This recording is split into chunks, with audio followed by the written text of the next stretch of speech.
Florence, the home of the Renaissance, is located in the heart of the beautiful Tuscany region, with the Santa Maria Novella train station being situated in the heart of the city. It is only a few minutes' walk to the attractions. It is the city of Michelangelo, Dante, Botticelli and Leonardo da Vinci, just to name a few, who have left their mark on the city. There are sculptures and statues everywhere, in the piazzas, on the water fountains and adorning the churches. Some are replicas, for example the David statue, the original being in the Accademia Gallery. If there is something in particular that you want to see, book in advance to avoid a long queue, and if convenient in the morning. Both the Accademia and the Uffizi are closed on a Monday. The Duomo is free to enter, so hard to avoid a queue, even in the morning, while to climb the tower requires a ticket, which can be booked in advance. So where do I go to escape the crowds, you ask? Head for the Ponte Vecchio that spans the River Arno. That is not the answer, in fact, it would be the complete opposite.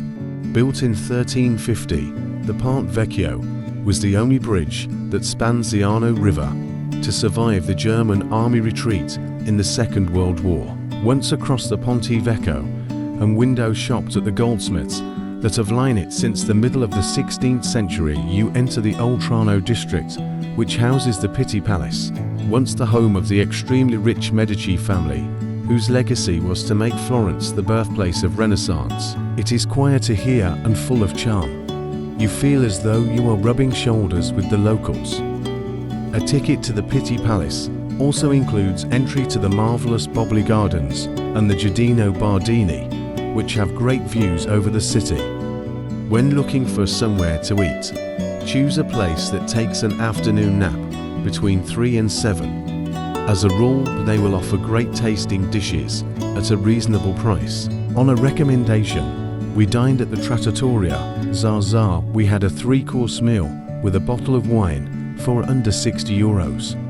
Not the cheapest, but must be one of the tastiest. Next door was the also recommended Trattoria Mario, famous for its Florentine steaks, cooked the Florentine way, 1 kilo of locally produced prime beef cooked rare, garnished with only olive oil, salt and pepper, with sides of roast potatoes and spinach. As with other cities across Italy, there is a military presence. Never intrusive, although they can be quite camera shy.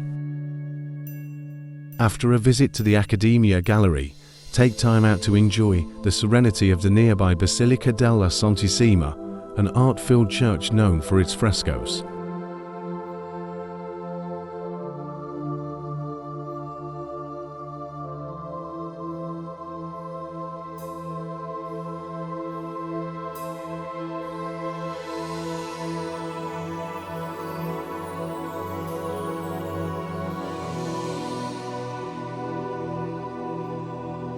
Founded in 1250, it is the mother church for the Catholic Sevite order. Wine windows are unique to Florence. Started in the 15th century, local vineyards would sell their wine through these windows to avoid the city tax. They came in useful in times of plague, as the vineyards could still sell their wine. Today, there are still a few that remain open.